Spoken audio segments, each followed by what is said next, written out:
Hey, ladies, I'm going to start with something that somebody just asked, Coach. How are you guys able to stay focused during a time like this? And because you've obviously started out so strongly, people are afraid of you guys. How are you able to split the screen and focus on basketball right now? I would start off by saying, we're praying for all the people affected, and we feel very sorry, and we're so sad, so tragic.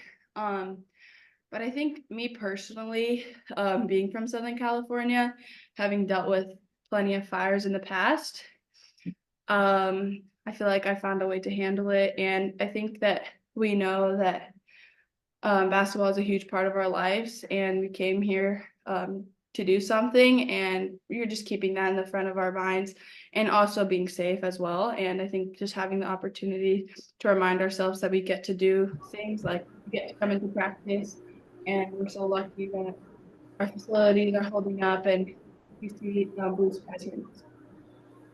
And then just to follow up, you guys have started out so strongly in Big Ten play, just looking really, really good.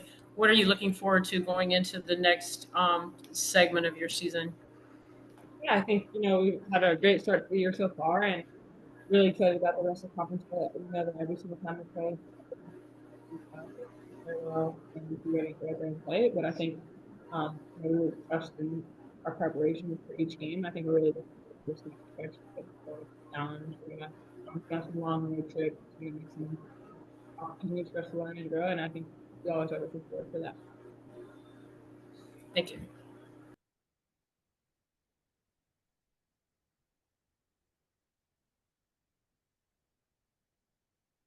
Gabs, I know this is not your first wildfire experience, but Kiki, as someone who's from the other side of the country, how have you been kind of handling this experience? Is this your first fire experience?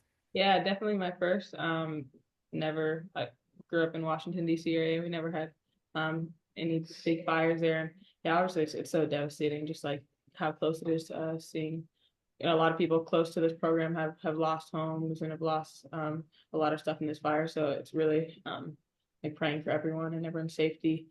And for me, I just think it's really an opportunity for me to like remember how grateful I am to have everything that that we have, and also just to focus, look, like we get to come out here, still play basketball, still do what we love. Our school's okay, facilities are okay, and so I think just reminding ourselves of that, and like we're focused on continuing forward in the season and doing what we can, while also just being thinking of everyone else who's going through tough times right now.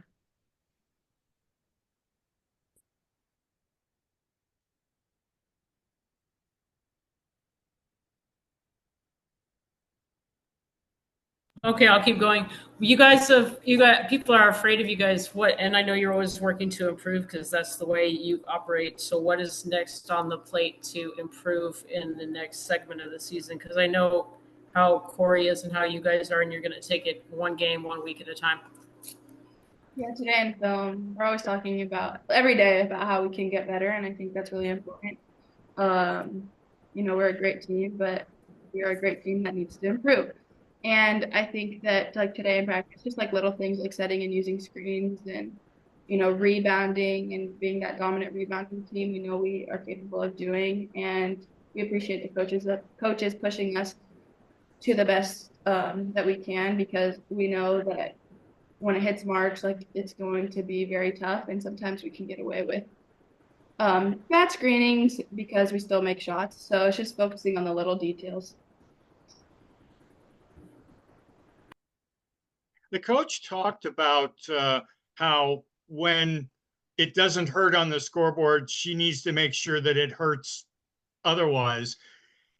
Do you guys, after a game and you win, but maybe you haven't played at peak efficiency, do players pretty well understand that, hey, we got a long way to go?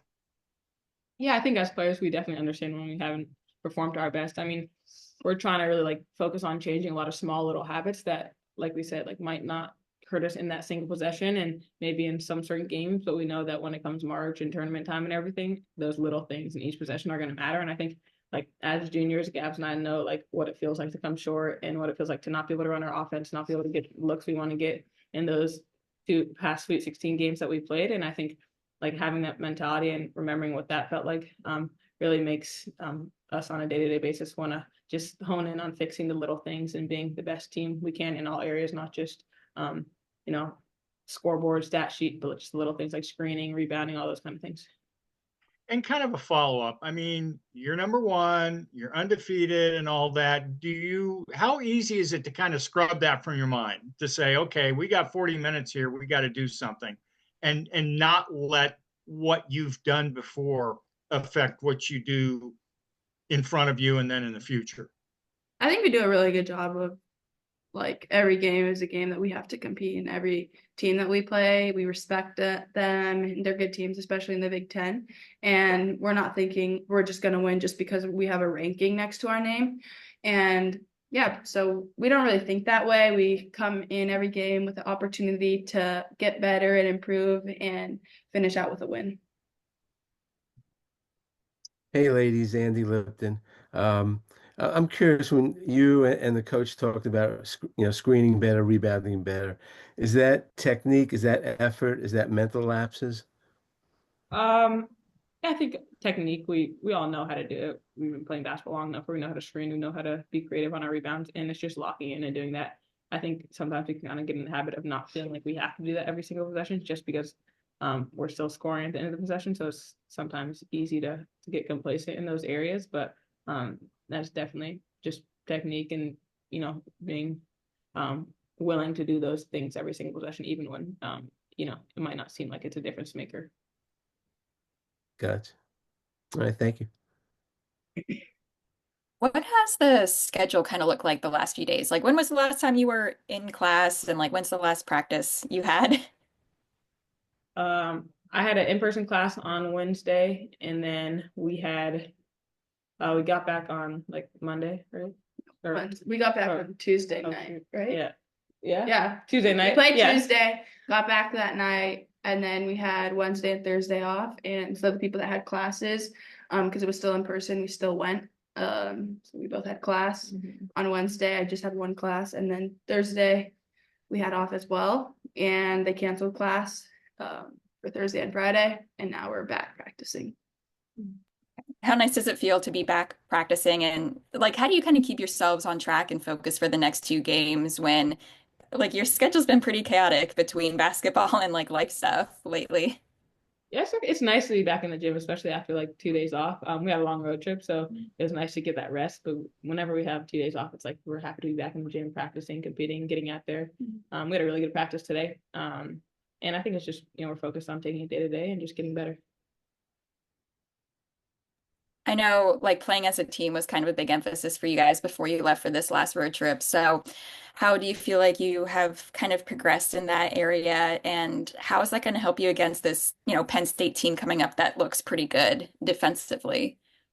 I think it's just focusing on, again, playing as a team and moving the ball and getting the ball inside. And like Coach Corey said, in Purdue, at the start of the game, it was like 4 possessions we scored, and it was like each 4 different people.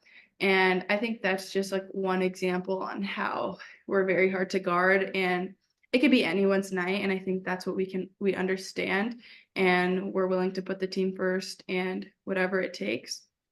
So if someone's hot, we get them the ball. But I think that we've definitely made strides and made steps, and we continue to watch film and study how we can improve in that way. Hey ladies, this is for either one of you.